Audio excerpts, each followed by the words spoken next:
नमस्कार दोस्तों। शिवसेना भवन किसका होगा? चुनाव आयोग के फैसले के बाद शिंदे गुट यहां कंट्रोल हासिल कर पाएगा? शिवसेना के बाकी दफ्तरों और प्रॉपर्टी का बंटवारा कैसे होगा?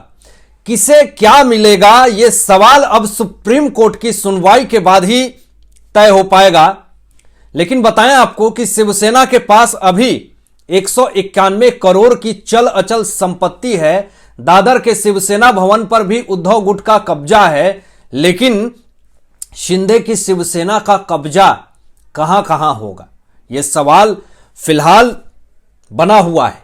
बाला साहेब ठाकरे के बेहद करीब रहे एकनाथ शिंदे ने तकरीबन 6 महीने पहले तब शिवसेना प्रमुख रहे उद्धव ठाकरे का हाथ झटक बीजेपी का दामन थाम लिया था।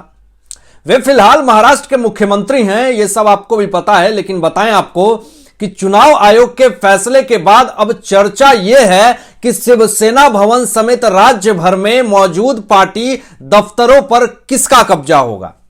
शिवसेना भवन के नाम पर जमा पार्टी फंड और करोड़ों रुपए की संपत्ति का क्या होगा? चुनाव आयोग के पास मौजूद रिकॉर्ड के मुताबिक शिवसेना के पास 191 करोड़ की चल अचल संपत्ति है। इसके अलावा मुंबई में 280 और राज्य के अलग अलग हिस्सों में 82 शाखा दफ्तर है। अब सीएम एकनाथ शिंदे भले ही कह रहे हैं कि पुरानी शिवसेना से उन्हें सिर्फ बाला साहेब ठाकरे के विचार चाहिए, लेकिन मौजूदा संविधान के मुताबिक पार्टी पर कब्जा और कोषाध्यक्ष नियुक्त करते ही पूरी प्रॉपर्टी और फंड खुद ब खुद नई शिवसेना के पास आ जाएगा। अब दोस्तों आपको बताएं, सवाल यह है कि आने वाले समय में मुंबई समेत राज्य के कई शहरों में नगर निकाय चुनाव है, फंड की जरूरत पड़ेगी। तो ऐसे में क्या शिंदे की शिवसेना ये फंड छोड़ देगी? सवाल तो खड़ा हो रहा है दोस्तों। राजनीति जानकारों के मुताबिक शिंदे गुट की नजर अब उद्धव गुट के सांसदों और विधायकों पर भी है। 27 फरवरी से शुरू होने जा रहे बजट सत्र से पहले पार्टी के सभी विधायकों और सांसदों के नाम एक व्हिप जारी किया जाएगा। अब उद्धव ठाकरे के साथ 10 विधायक और 2-3 सांसद ही बचे हैं। अब इस व्हिप के बाद उन्हें भी या तो पार्टी से बाहर जाना होगा या फिर शिंदे गुट में आना पड़ेगा।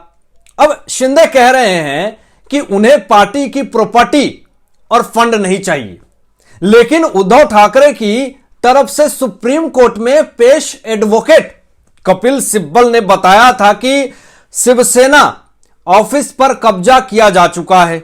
यह बड़ा बयान दिया कपिल सिब्बल ने। अगर चुनाव आयोग के फैसले पर रोक नहीं लगाई गई तो शिंदे ग्रुप उनके बैंक अकाउंट भी हासिल कर लेगा। यह बड़ी खबर है दोस्तों, बड़ी न्यूज है। अब आपको बताएं कि अब सुप्रीम कोर्ट में जारी सुनवाई में ही यह सब तय होने की उम्मीद जताई जा रही है कि अब अगली सुनवाई 15 मार्च को हो सकती है। अब पूरे राज्य में फैली प्रॉपर्टी और बैंक अकाउंट में मौजूद धनराशि लेने के सवाल पर शिंदे गुट का कहना है कि उन्हें पैसे और प्रॉपर्टी का कोई लालच नहीं है। अब पार्टी के प्रवक्ता दीपक केसरकर जी ने यह कहा है कि हमें सिर्फ बाला साहेब के विचार चाहिए और हम उनके विचारों पर चलते रहेंगे। अब यह उद्धव ठाकरे साहब का आइडिया है कि ऐसा दिखाओ कि हम पर जुल्म हो गया है। यह दीपक केसरकर जी कह रहे हैं। यह भी कह रहे हैं कि हम झूठी सिंपैथी हासिल कर लंबे समय तक पॉलिटिक्स नहीं कर सकते हैं। दीपक केसरकर जी ने आगे यह भी कहा कि उद्धव ठाकरे ने बाला साहेब के विचारों को छोड़ दिया और कांग्रेस एनसीपी के साथ गए। आपको सोनिया गांधी और शरद पवार ज्यादा करीबी लगने लगे। पार्टी के ज्यादातर लोग असली शिवसेना के साथ हैं और जो आपके साथ हैं वे नए नाम के साथ आपके साथ जुड़ेंगे, यानी एकनाथ शिंदे के साथ जुड़ेंगे। ये दीपक केसरकर जी कहते हैं। आगे कहते हैं कि मैंने जब मुख्यमंत्री एकनाथ शिंदे से पूछा था कि सेना भवन का क्या होगा, तब उन्होंने साफ कहा था कि सेना भवन हमारा मंदिर है, हम उसे प्रणाम करते हैं और उस पर कब्जा करने की हम कभी सोच भी नहीं सकते हैं। आपके पास बाला साहेब के विचारों को रखने का कोई अधिकार नहीं है। हमारे पास धनुष बाण है और हम उसकी पवित्रता को कायम रखेंगे।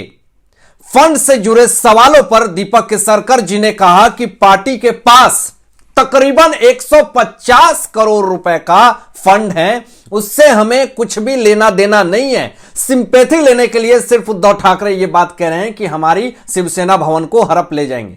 दोस्तों, दीपक केसरकर जी कहते हैं कि वे लंदन जाना चाहें तो जा सकते हैं, फंड उन्हें भी जो है जो करना है वो कर सकते हैं, उन्हें पैसा ऑफिस लेने देने दीजिए, हमें कोई फर्क नहीं पड़ता। लेकिन हमारा कोषाध्यक्ष भी होगा तो भी हमें उनके फंड नहीं चाहिए। ये पैसे साधारण शिव सैनिकों के हैं, उन्हें वापस कर देने चाहिए। पार्टी फंड पर कब्जा करने का अंदेशा उद्धव ठाकरे गुट की ओर से सुप्रीम कोर्ट में पैरवी कर रहे कपिल सिब्बल पहले ही जता चुके हैं कि सरकार भले ही कह रहे हैं कि उन्हें फंड नहीं चाहिए, लेकिन बिना उनकी अनुमति के यह फंड कोई और ट्रांसफर भी नहीं कर सकता है। यह भी बात बहुत ही तथ्य है। दोस्तों, राजनीतिक विशेषज्ञ हैं ये अभय देशपांडे बताते हैं कि फंड और प्रॉपर्टी का सवाल भी उतना ही विवादित रहने वाला है जितना कि पार्टी का चुनाव चिन्ह और नाम का मुद्दा था। उतना ही विवादित मुद्दा है ये, पैसा और पार्टी। राज्य में अगले कुछ महीनों में स्थानीय निकायों के चुनाव होंगे, इसलिए बड़े पैमाने पर धन खर्च करना होगा। अब इसलिए फंड पर अधिकार किसका है, यह सवाल बार बार उठता रहेगा। ये चुनाव चिन्ह और फंड की लड़ाई वैसे ही चलेगी दोस्तों। इससे दोनों गुटों में फिर से विवाद होने की आशंका है। देश पांडे ने बताया कि फंड और प्रॉपर्टी को लेकर चुनाव आयोग का फैसला थोड़ा कंफ्यूजन करने वाला है। उसने माना है कि पार्टियों में टकराव है और शिंदे गुट नाम और सिंबल यूज कर सकता है। फंड और प्रॉपर्टी के लिए शिंदे और उद्धव गुट को फिर से चुनाव आयोग के पास जाना होगा। मुझे लगता है, देश पांडे जी ये कहते हैं कि मुझे लगता है कि पार्टी का सारा फंड जिसे नाम और निशान मिला है यानी शिंदे गुट के पास ही जाएगा। देश पांडे जी आगे ये भी कहते हैं कि पार्टी ऑफिस की बात करें तो शिवसेना भवन शिवाई ट्रस्ट के नाम पर है, उसका शिवसेना से कोई लेना देना नहीं है। सामना नवोदय प्रकाशन का है, इसलिए उसका भी शिवसेना की प्रॉपर्टी से कोई लेना देना नहीं है। बहुत से शाखाओं के कॉर्पोरेटर खुद अपने घर या प्रॉपर्टी ऑफिस चलाते हैं। अब दोस्तों, कईयों ने अवैध रूप से इन पर कब्जा किया हुआ है। अब सरकार अगर चाहे तो इनसे कब्जा ले भी सकती है, यानी यह कहें कि नाम निशान ही नहीं, आने वाला समय में ऑफिस, फंड्स और एसेट के लिए भी लड़ाई होगी। यह बहुत बड़ी और ब्रेकिंग खबर है दोस्तों। यह लड़ाई 2024 के चुनावों तक चलने वाली है। देश पांडे जी ने यह भी कहा कि यह भी मानते हैं कि उद्धव के लिए आने वाला टाइम और मुश्किल है। उनके मुताबिक अगर सुप्रीम कोर्ट का भी यही निर्णय रहता है तो उद्धव के सामने नई पार्टी बनाना, उसे आगे ले जाना सबसे बड़ा चैलेंज रहेगा। सोशल मीडिया के जमाने में चुनाव चिन्ह को घर घर पहुंचाना दिक्कत का काम नहीं है, लेकिन पार्टी कार्यकर्ताओं में विश्वास बनाना बड़ी चुनौती होगी दोस्तों। अब बीएमसी में बीजेपी और शिंदे सेना पूरी ताकत से उतरेगी। इस बीच मन से भी पैर जमाने की कोशिश करेगी। अब ऐसी हालात आ गई है उद्धव गुट के तमाम खेमे में, जिससे सीना पीटने के कगार पे आ गई है विपक्ष।